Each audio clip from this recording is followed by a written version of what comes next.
ଜାଆଁଳା ଘାଇର କୁର୍ମ। ଲେଖକ ଶ୍ରୀ ମନୋଜ ଦାସ।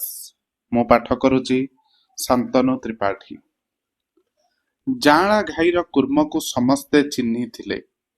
ଭିଣାତୁଳା ଭଳି କୁହୁଡ଼ିମୟ ପ୍ରତ୍ୟୁଷରେ ଯେତେବେଳେ ଗାଁ ଚାରିପଟ ଅଶ୍ୱତ ଗଛ ସବୁର ଥଣ୍ଡା ଜୁଡୁବୁଡୁ ଦିହ ଭିତରେ ଚିଲ ଶଙ୍ଖ ଚିଲଙ୍କ ସ୍ୱପ୍ନ ବି ଭାଙ୍ଗି ନଥାଏ, ଗୋହିରୀ ରାସ୍ତାର କିଆବୁଦା ତଳେ ତଳେ ହୁକ୍କା ଅଗରେ ଗୁଡାଖୁ ଚିଲମ ଲଗାଇ ଆଉଁସା ବିଲେଇ ଭଳି ଘୁଡୁର ଘୁଡୁର କରି ସେ ଚାଲିଥାଏ ବିଲ ଆଡେ।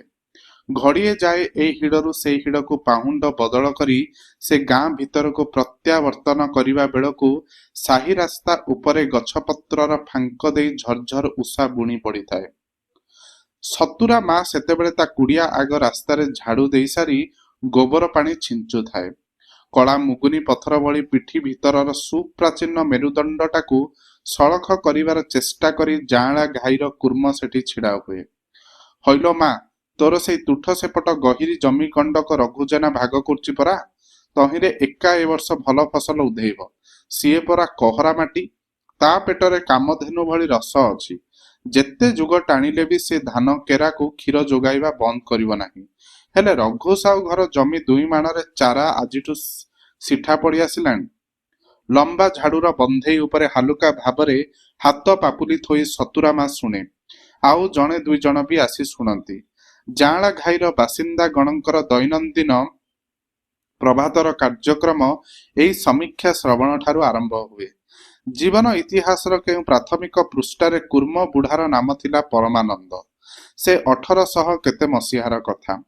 ବର୍ଷେ ଜାଆଁଳା ଘାଇର କୋଦଣ୍ଡ ପ୍ରତାପ ଜମିଦାର ହେରମ୍ବ ଚୌଧୁରୀଙ୍କ ପୂଜା ମେଳାରେ କେତେ ମୂର୍ତ୍ତି ବାବା ବିଜେ କରିଥିଲେ। ସେମାନଙ୍କର ଅଲୌକିକ ମନ୍ତ୍ର ଶକ୍ତିରେ ଖଣ୍ଡମଣ୍ଡଳ ଯାକ ତଟସ୍ଥ ହୋଇଯାଇଥିଲେ। ଜାଆଁଳା ଘାଇରେ ଥାଉଁ ଥାଉଁ ଦିନେ ପରମାନନ୍ଦ ଗୋସ୍ୱାମୀଙ୍କର 200ତମ ଜନ୍ମ ଦିବସ ପଡ଼ିଲା ବୋଲି ଚେଲାମାନେ ଜମିଦାରଙ୍କୁ କହିଲେ। ସଙ୍ଗେ ସଙ୍ଗେ ଏକଥା ବି ଜଣାଇଦେଲେ ଯେ 200 ବର୍ଷ ପୂର୍ଣ୍ଣ ହୋଇଥିବା ଯୋଗୁଁ ବାବାଜୀ ଆଉ ମର୍ତ୍ତ୍ୟ ଲୋକରେ ରହିବାକୁ ଇଚ୍ଛୁକ ନୁହନ୍ତି। କିନ୍ତୁ ହିମାଳୟ ପାର ହୋଇ ଦେବଲୋକକୁ ପ୍ରସ୍ଥାନ କରିବା ପୂର୍ବରୁ ସେ ଜମିଦାର ବାହାଦୁରଙ୍କର ବହୁ ଇଚ୍ଛା ପୂରଣ କରିଯିବେ, ଏଥିରେ ସନ୍ଦେହ ନାହିଁ। ରାତାରାତି ହେରମ୍ବ ଚୌଧୁରୀ ପ୍ରତାପପୁରର ସାମନ୍ତଙ୍କ ଜିମା ଖଣ୍ଡିଏ ତାଲୁକ ବନ୍ଧକ ରଖି ଟଙ୍କା ଆଣି ବାବାଜୀଙ୍କ ଜନ୍ମଦିବସ ପାଳନ କଲେ। ସେଇ ଉତ୍ସବର ଆନନ୍ଦ ଭିତରେ ସମସ୍ତେ ପ୍ରମତ୍ତ ଥିବାବେଳେ ନିଛାଟିଆ କୁଡ଼ିଆର ନିଷ୍ପ୍ରଭ ଦୀପାଲୋକ ଭିତରେ ଯେଉଁ ଶିଶୁଟିଏ ଭୂମିଷ୍ଠ ହେଲା, ଜନନୀ ତାର ନାମ ଦେଲା ପରମାନନ୍ଦ। ତାପରେ ଆନନ୍ଦ ତକ ଉଡ଼ିଯିବାକୁ ବିଶେଷ ଡେରି ଲାଗିଲା ନାହିଁ। ଦିନେ ଉତ୍କଟ କୋଳାହଳ ଭିତରେ ହେରମ୍ବ ଚୌଧୁରୀଙ୍କ ମେଘନାଦ ପାଚେରୀ ଭିତରୁ ଘୋଷିତ ହେଲା ବିରାଟ ଲୁହା ସିନ୍ଦୁକର ବିପୁଳ ସମ୍ଭାର ସହ ବାବା ପରମାନନ୍ଦ ଅନ୍ତର୍ହିତ। ଯଦିଓ ଶିଶୁ ପରମାନନ୍ଦର ବୟସ ସେତେବେଳେ ମାସଟିଏ ବି ନୁହେଁ, ତଥାପି ସମସ୍ତେ ତାକୁ ଡାକିବାକୁ ଆରମ୍ଭ କଲେ ପରମା ଠକ। ବହୁ ବର୍ଷ ବିତିଗଲାଣି। ପରମାନନ୍ଦ ବା ପରମା ଠକ ନାମ ଅର୍ଜନ କରିବା ଭିତରେ ପରମାର କିଛି ହାତ ନଥିଲା। ତାପରେ କିନ୍ତୁ ସେ ନିଜ କୃତିତ୍ୱରେ ଯେଉଁ ନାମ ଜନତାର ରାୟରେ ପଟ୍ଟା କରିନେଲା, ସେ ନାମର ପ୍ରଭାବରେ ଧୋଇଗଲା ଦୂର ଅତୀତର ଅନର୍ଜିତ କଳଙ୍କ। କେତେ ଅସୁମାରୀ ଯୁଗର ସ୍ୱପ୍ନମୟ କାହାଣୀ ସବୁ ପିଠିରେ ଧରି କଥା କହେ ଭଙ୍ଗା ଦେଉଳ ବା ପାହାଡ଼ ପର୍ବତର ଶିଳାଲେଖା। ପରମା ପିଠିରେ କହରା କୃଷ୍ଣ ଚମର କୁଞ୍ଚନ ସବୁର ସଂକେତ ଲିପି ଯଦି କେହି ଉଦ୍ଧାର କରିପାରନ୍ତା, ତେବେ ଇତିହାସ ନ ହେଉ, ପ୍ରତ୍ନତତ୍ତ୍ୱ ନ ହେଉ, ବହୁ ଅନୁଭବ କିନ୍ତୁ କଥା କହି ଉଠନ୍ତେ। ସେ ଚମର ଆବରଣ ତଳେ କେତେ ଶହ ଥର ଟେଳା ଟେଳା ରକ୍ତ ଚକ୍କା ବାନ୍ଧି ମିଳେଇ ଯାଇଛି, କେତେ ଚାବୁକର ବିଷ ବି ହଜମ ହୋଇଯାଇଛି। ଶ୍ରୀମନ୍ଦିର ପାଇଁ ପଥର ବୋହି ବୋହି ଯେଉଁମାନେ କୁର୍ମ ବନି ଯାଇଥିଲେ, ଇନ୍ଦ୍ରଦ୍ୟୁମ୍ନ ସରୋବରର ନୀଳ ଭିତରେ ବିଗତ ଦିନର ସ୍ୱପ୍ନ ଭଳି ସେମାନେ ଭାସି ବୁଲନ୍ତି। ମୁଆଁ, ଉଖୁଡ଼ା, ସୁଆଗ ଶରଧା ନ ପାଉଥିଲେ ବି ପରମା ନିଜକୁ ସେମାନଙ୍କ ସମଗୋତ୍ରୀୟ କରି ଗୌରବ ନିଏ। ଅବିଶ୍ୱାସିନୀ କୂଳଖିଆ ନଈକୁ ପହରା ଦେଇ ଦୂର ଦିଗ୍ବଳୟ ଯାଇ ଲମ୍ବି ଯାଇଛି ଯେଉଁ ଜାଆଁଳା ଘାଇର ବନ୍ଧ, ତାର ଜମାଟ ବନ୍ଧ ଦିହ ଭିତରେ ଖିଲାଣ ଭଳି ଜମି ରହିଛି ପରମା ଦେହର ଝାଳ। 50 ବର୍ଷ ତଳେ ଯେଉଁ ସବୁ କଳା, ସାବନା, ଟେରା, ଗେଡା, ଢିଙ୍ଗଣ, ଖର୍ବମାନଙ୍କ ସହ କାନ୍ଧ ମିଳାଇ ପରମା ମଥା ଓ ପିଠିରେ ଝୁଡ଼ି ପରେ ଝୁଡ଼ି, ବସ୍ତା ପରେ ବସ୍ତା ବାଲିମାଟି ନେଇ ଥୋଇଥିଲା ନଈ ପାଣିର କଡ଼ ଛୁଇଁ ଦୂରକୁ ଦୂରକୁ, ସେମାନେ ସବୁ ମଲେଣି। ଏକା ଅକ୍ଷତ ରହିଛି ଜାଆଁଳା ଘାଇର ବନ୍ଧ। ସେଇ ବିଦେଶୀ କାନ ତରାଟିର ମୁହଁ ଗୋଟାଏ ଅଧାଳିଆ ଫିକା ଜହ୍ନ ଭଳି ଆଜି ବି ତାର ମନେ ପଡେ। କାନ ତରାଟି ତଳକୁ ଥିଲା ଯେଉଁ ବାବୁ ତାର ଚାବୁକ ସବୁରି ପିଠି ଛୁଇଁଛି। ମାତ୍ର ଏଇ ଗୋଟିଏ କୃତିତ୍ୱ ନେଇ ପରମା କୁର୍ମ ବୁଲାଏ।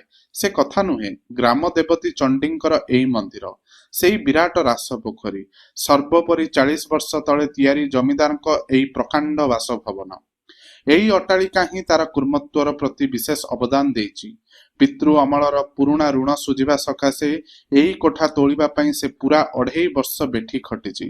40 ବର୍ଷ ତଳେ ଯେଉଁମାନେ ଶିଶୁ ଥିଲେ ସେମାନଙ୍କ ଭିତରୁ ଅନେକଙ୍କର ମନେ ଅଛି, ପରମା ମଥାରେ ପୂର୍ବେ ଗୋଟିଏ ମାଂସଳ ଆବୁ ଥିଲା। ଇଟା ବୋହି ବୋହି କାଳକ୍ରମେ ତା ଅନ୍ତର୍ହିତ ହୋଇଯାଇଥିଲା। ଚିକ୍କଣ ଥିଲେ ବି ଆଜି ଯାଇ ସେଠାରେ ବାଳ ଉଠେନି। କୁର୍ମତ୍ୱର ସିଏ ଗୋଟାଏ ମୋହର। ସୁତରାଂ ଏହି ସୁଦୀର୍ଘ ଅତୀତର ଅଭିଜ୍ଞତାକୁ ପୁଞ୍ଜି କରି କୁର୍ମ ବୁଢ଼ା କେବେ ପ୍ରଥମେ ବିଶ୍ୱାସ କରିପାରିଲେନି ଯେ ଜାଆଁଳା ଘାଇର ଅବସ୍ଥା ଏଥର ବିପନ୍ନ। ଜାଆଁଳା ଘାଇର ବନ୍ଧ ତାର ଆତ୍ମଜ। କେତେ ସନ୍ଧ୍ୟା ଓ ସକାଳେ ବସି ଜାଆଁଳା ଘାଇର ମୁଣ୍ଡ ଉପର ଦୁବ ଘାସ ଗୁଡ଼ିକୁ ବାତ୍ସଲ୍ୟ ମମତା ନେଇ ସେ ଆଉଁସିଛି। ବୁଢ଼ା କେଇଦିନ ଆଉ ବିଲବାଡ଼ି ତଦାରଖ କାମକୁ ଗଲା ନାହିଁ। ବନ୍ଧ ଉପରର ନୁଆଣିଆ ବରଗଛର ଅଷ୍ଟବକ୍ର ଚେରକୁ ଆଉଜି ବସି ଘୂର୍ଣ୍ଣିମୟ ଗୈରିକ ପାଣି ଆଡ଼କୁ ଚାହିଁ ରହିଥାଏ। ଆଉ ଯିଏ ଗଲେ କୁହେ, ବୁଝିଲ, ଏ ପାଣିକୁ ଜାଆଁଳା ଘାଇ ଖାତିର କରେନା। ବୁଝିଲ, ଥରେ 23 ସାଲରେ ଇମିତି ପାଣି କେଇ ହାବୁକା ଖାଲି ଚେଙ୍ଗ ମାଛ ଭଳି ଭିତରକୁ ଡେଇଁ ପଡ଼ିବା ଭାବ ଦେଖାଇଥିଲା। କଣ କଲୁ ଜାଣିଛ? ରାତାରାତି ଏପଟେ ଲମ୍ବମାନ ପୋଖରୀ ଖୋଳି ପକାଇ ମାଟି ତକ ନେଇ ଲଦି ଦେଲୁ ବନ୍ଧ ଉପରେ। ଆଉ ଯାଏ କୁଆଡ଼େ? ତାର 2 ଦିନ ପରେ ଗବାଗବ ହୋଇ ପାଣି ଖସିଗଲା ତଳକୁ ତଳକୁ। ଗଭୀର ଆତ୍ମପ୍ରତ୍ୟୟରେ ସେ ହସେ। ସେଦିନ କିନ୍ତୁ ସେ ବଡ଼ ମ୍ରିୟମାଣ ଓ ସନ୍ଦିଗ୍ଧ ହୋଇ ଉଠିଲା ଯେତେବେଳେ ଶୁଣିଲା ଯେ ବନ୍ଧ ଉପରେ ସରକାରୀ ପହରା ବସିଛି ଓ ଗାଁ ଲୋକେ ସେଠାକୁ ଯିବା ବେଳକୁ ସେମାନେ ଧମକ ଦେଉଛନ୍ତି। ସଞ୍ଜବେଳେ ମେଘ ହୋଇଥାଏ, ଝୁପ୍ ଝୁପ୍ କରି ଅସରାଏ ବର୍ଷା ହୋଇ ପୁଣି ଛାଡ଼ି ଯାଉଥାଏ।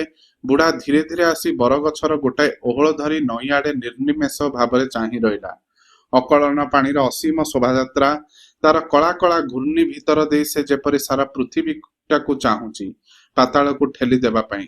ବୁଢ଼ା ଦୌଡ଼ି ଦୌଡ଼ି ପ୍ରାୟ ତଳକୁ ପଳାଇ ଆସିଲା। ଆଉ କେତେଜଣ ଟୋକା ବୁଲୁଥିଲେ ବନ୍ଧ ତଳେ ତଳେ। ନିଜର ଆଦିମ ମେରୁଦଣ୍ଡ ସଳଖ କରି ବୁଢ଼ା ସେମାନଙ୍କୁ ଏକଜୁଟ କରି ବହୁଦିନ ପରେ ପୁଣି ମାଟି ଖୋଳା ଆରମ୍ଭ କଲା। ହାୟରେ, ସେ ଯଦି ଏ ପାଣିର କୂଳବୁଡ଼ା ଲକ୍ଷଣ ଆଗରୁ ଚିହ୍ନି ପାରିଥାନ୍ତା! ରାତି ପ୍ରାୟ ତୃତୀୟ ପହର ବେଳକୁ ସଭିଏ କ୍ଳାନ୍ତ ହୋଇ ଫେରି ଆସିବା ବେଳେ ବୁଢ଼ା ସମିସ୍ତିଙ୍କ ପିଠି ଥାପୁଡ଼ାଇ କହିଲା, ପୁଣି ସକାଳେ ଲାଗିଯିବା, ଚିନ୍ତା ନାହିଁ। ପ୍ରଭାତ ହେଲା। ବିଶୃଙ୍ଖଳ ଓ ଅତର୍କିତ ନରନାରୀଙ୍କ ହାହାକାର କିନ୍ତୁ ଜଳସ୍ରୋତର ବିପୁଳ ନିର୍ଘୋଷକୁ ଟପି ଯାଇ ପାରିଲା ନାହିଁ। ଗାଁ ପ୍ରାନ୍ତରେ ମହଜୁଦ ଥିବା ଯୋଡ଼ିଏ 3ଟି ନୌକା ସାଏଁ ସାଏଁ ହୋଇ ଭାସିଗଲେ କାହିଁ କୁଆଡ଼େ। ହେରମ୍ବ ବାବୁଙ୍କ ବିରାଟ 2 ମହଲା କୋଠା ଭିତରେ ଦୌଡ଼ି ଦୌଡ଼ି ଯେଉଁମାନେ ଯଥାଶୀଘ୍ର ପହଞ୍ଚି ପାରିଲେ ସେମାନଙ୍କୁ ନେଇ ଘରେ କବାଟ ବନ୍ଦ କରି ଦିଆଗଲା। ବହୁ ପୁରାତନ ଏକ ନିଛାଟିଆ ଗାଁ ଜାଆଁଳା ଘାଇର ଜୀବନରେ ସେ ଦିନର ସୂର୍ଯ୍ୟୋଦୟ ସଙ୍ଗେ ସଙ୍ଗେ ନଇଁ ଆସିଲା ସାମୟିକ ଜୀବନ ସନ୍ଧ୍ୟା। ତାପରେ ପ୍ରାୟ ସପ୍ତାହକ ପରେ ଯେତେବେଳେ ପ୍ରଳୟ ପରର ବଜ୍ରାହତ ନରନାରୀମାନେ ଗାଁରେ ଧ୍ୱଂସା ବିଶିଷ୍ଟ ସ୍ଥାନଗୁଡ଼ିକୁ ଫେରିଆସି ପରସ୍ପର ଚାହାଁ ଚୁଇଁ ହେଲେ, ଛୋଟ ପିଲାଟିଏ ତା ମାଆକୁ ପଚାରିଲା, କୁର୍ମ ଅଜା କାହିଁ? ସମସ୍ତେ ଭାବିଲେ। ଜଣେ କହିଲା, ସକାଳ ଆଗରୁ ଜାଆଁଳା ଘାଇ ଭାଙ୍ଗିବା ପୂର୍ବରୁ ବନ୍ଧ ଉପରୁ ଜଣଙ୍କର ପାଟି ଶୁଭୁଥିଲା, ଅନ୍ୟମାନଙ୍କୁ ସତର୍କ କରି। ମନେ ହେଉଥିଲା କୁର୍ମ ବୁଢ଼ାର ଗଳା। ଆଉ ଜଣେ କହିଲା, ଆମେ ସବୁ ହେରମ୍ବ ବାବୁଙ୍କର 2 ମହଲାକୁ ଉଠି ଯାଇ କବାଟ ବନ୍ଦ କରିଦେବା ଠିକ୍ ପୂର୍ବରୁ ଦୁଆରେ କିଏ କବାଟରେ ଶବ୍ଦ କରୁଥିଲା। ଭାବିଲି କୁର୍ମ କାଳେ ହୋଇଥିବ, କିନ୍ତୁ କେହି ତଳକୁ ଆସିଲେ ନାହିଁ। ଧନ୍ୟବାଦ।